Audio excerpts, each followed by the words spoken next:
G'day folks, it's Rob here, and in today's clip we're just going to have a bit of a look at how I knocked together this little solids filter unit for Mum and Dad's chop and flip aquaponics system. Now a chop and flip is a basic aquaponics system, meaning that you have two main components, a fish tank with a pump in it and a grow bed up the top. Now one of the problems you have in this system is that the pump is actually down in the bottom in the fish tank itself. The water is being cycled up into the grow bed. From there it's flowing straight back down into the fish tank. As those solids that are produced in the fish tank get pushed through the pump, they get chopped up into fine particles. So it can be a bit of a challenge to try and remove them from the water stream. Now in our system at home, we have it configured differently. We have all the water and the solids coming from the fish tank to a filter before it reaches the sump, where the water then enters the pump to be moved around. So we've got larger solids and they're a lot easier to take out. So this little DIY filter is based on something I saw on Paul's channel over on the Life in Thailand channel. It's made from a recycled bucket, some shade cloth and some basing bits of plumbing. So we'll get to that in a tick. First we'll go and have a bit of a look at some very easy ways you can use to filter out some of the solids if you just got a smaller system with a couple of fish in it. So just under the inlet into the grow bed here, you can see Mum and Dad have got one of these little scouring pads. They're just something you use to scrub the tough bits off your dishes. They're made of little hairs, and what happens is the water runs over here and the solids get trapped in those little hairs. And once a day when Mum comes out to feed the fish, all she needs to do is just bang it on the side of the tank and it knocks most of them off. And then once every week or two they can just hit the actual pad itself with a jet from the garden hose, and it'll blow out the majority of the rest of them. Now it's not a foolproof way to keep solids out of your grow beds, but it does help to a degree. You can also get little squares of aquarium sponge filter, so popping something like that underneath the inlet would also help and do the same job. Probably might work a little bit better than these guys because they've got more voids in there to hold the solids, so that might be something you might want to consider using. So this is a little unit I made Mum and Dad, and I thought I'd run through its construction first and then we'll look at another very similar filter, just with a slightly different pipework. This one here, to begin with, I had to drill out a couple of holes. So I drilled out a hole large enough to take a 20mm or 3/4 inch hose up the top there, and around the front, down the base, I drilled a 44mm hole, or about 1 3/4 inches I think, to take a 1-inch uni seal and push the length of the 25mm or 1-inch pipe through there.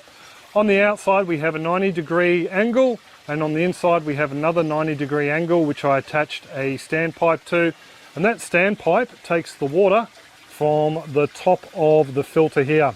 And as you can see, I also filled it up with a load of shade cloth, and that's the mechanical filtration part that collects all the solids.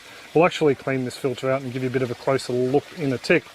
Just a bit of information on some of the kit I'm using. I'm using the 1-inch uni seals because they're cheap. I also sell them, but they're just a one component jobby. You drill the hole to the right size, you can just push your pipe through. Just cuts down on costs a bit. The next one cheapest would have to be these 1-inch PVC fittings, male thread, female thread. Drill a hole in the bucket and make sure it's very close to this thread here.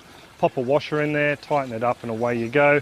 A bit of overkill in my book would be a bulkhead fitting in this situation. Will definitely do the job, but a little bit more expensive than the other two options there. Just keep in mind I went with the 25mm pipe here because under gravity you need a slightly larger bore pipe just to allow that water to flow through easily. The last thing you want to do is have some sort of blockage in there and then for it to come back and overflow the filter. Now the other option is a little jobby like this unit here. Basically the same design, except the outlet comes from the top, so you only have one 90-degree elbow on the outside, and on the inside we just have a little bit of pipe that would sit on top of the shade cloth, and that takes the clean water out to the grow bed. So this little unit would work just as well on a stand or actually inside the grow bed itself for those folks who can't put it on stand, but I would have a nice long length of pipe on it to deliver the water closer to the grow bed so not a lot splashed around. If you do have enough space to put a little stand beside the grow bed, you can take that little pipe off and you can actually sit it so it just sits just over the lip, and that way it just has a little bit of a lower profile and it doesn't stand out as much. But the basic hose plumbing is going to be the same for the pair of them. Now the reason I created this one with a standpipe on the inside was I just think it looks a little bit better. So what we might do is we'll just trace the plumbing into the unit. What we've got is a pump down in the fish tank underneath Mum's carrots. It's a fairly oversized pump, So I've actually got it split off underneath in the sump tank to relieve some of the pressure and aerate the water. But the main line here is a 25mm line, and it comes out to a nut and tail assembly, which is held on with some hose clamps because it is under pressure. On the other side of the nut and tail assembly, we have a 20mm or 3/4 inch line that goes up to a valve with hose clamps on either side and up to another nut and tail assembly. The reason I've installed that second one on top of the valve is so we can unscrew it, just so we can basically remove the whole unit to take it down to the grass to give it a bit of a clean out. Now the 20mm line, the reason I've used it is it's a little bit more flexible than the 1 inch. This stuff here is pretty stiff. This 20mm line is a little bit more flexible. So it means I can run it down the side of the tank here, around the base, and have it end on the opposite corner. And then I just packed a whole load of shade cloth in on top of that, just some scraps I had laying around the yard. One thing I have done with the hose pipe coming in, I've made a hole just in the top there using some scissors. And what that will do is that will prevent a siphon occurring if the power ever goes out and the pump is turned off. Because if that were to happen, all the solids collected down the bottom of the filter there would be drawn back up through that hose and then down into the fish tank itself. So we don't want that occurring. So that little hole just allows air to come in to stop the siphon from initiating. Just to give you a bit of a look at these little spots around the side of the drum here, what they are is midge fly. So they've set up a little bit of a colony in here. I dare say we'll see some of the larval form down the bottom when we clean the filter out. But just to give you a bit of a look at the water, it's coming through very clean. So what we might do is, I might turn off the valve there, disconnect the nut and tail fitting, and then take the filter down to the lawn to give a bit of a clean out. So just quickly before we clean this little jobby out, I do have a clip on the complete build of one of these little chop and flip systems, so you can check that out in that little link up there. Also too, if this is the first time you've been to our channel and you're into aquaponics, you can click on that little subscribe button down there and check the little bell icon when it appears, and you'll be sent notifications whenever I upload clips like this one or others on aquaponics or backyard or indeed front yard farming to the channel. You can come along and say good day. So I'll just turn the valve off here and then undo the nut and tail, and away we go. Oh, by the way, the pump's still running. That little split line in the sump tank will take any of the extra flow. We can take this over to the lawn for a bit of a clean out. So as you can see, you probably make out the water is still very clear there. Not too bad at all. Start pulling this stuff out though, and it's a different kettle of fish. So it gets mucky very quick. There's 3 lots of shade cloth in there. Just to give you a bit of a closer look at some of the suspended solids down there in the water, to give you some idea on how much solid particulate that it does remove from the water flow. So I'll go and pour this on the turmeric underneath the frangipani, then come back and show you all the little larvae down in the base. So there you go folks, you can probably make out all the midge fly larvae down the base there.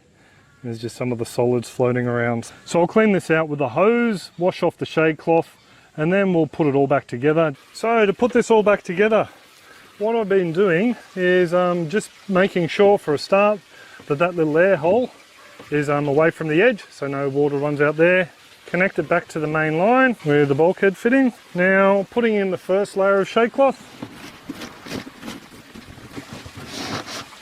There we go. And the second, which is a slightly denser shade cloth. I mean, you could use whatever you had laying around. I think mine is a 30 down the bottom, then a 50. And then at the top here we have a 90% shade cloth, I think. You can also use a different aquarium grade filter mattings. There's a few different ones on the market. Do the same job. So just make sure that the nut and tail's on, the hole's up, and we're pretty much all right to go. Now there might be a little bit of muck come through to begin with because there might have been some settling in the line. Not only that, I may not have got all the little bloomin' midge fly out of this. They're a bit hard to hit off with the hose, so it'll take us a few minutes, but we'll slowly get some water coming up the top here. So there we go, we're starting to get some water to come up the top there. And it looks fairly clean, there's a few little black dots. So now all I need to do is just play around with the flow rate to make sure it's not running too fast, and we can get the bell siphon to initiate and then break when need be. I'd say around about there is right. And then we can just pop the lid on and away we go.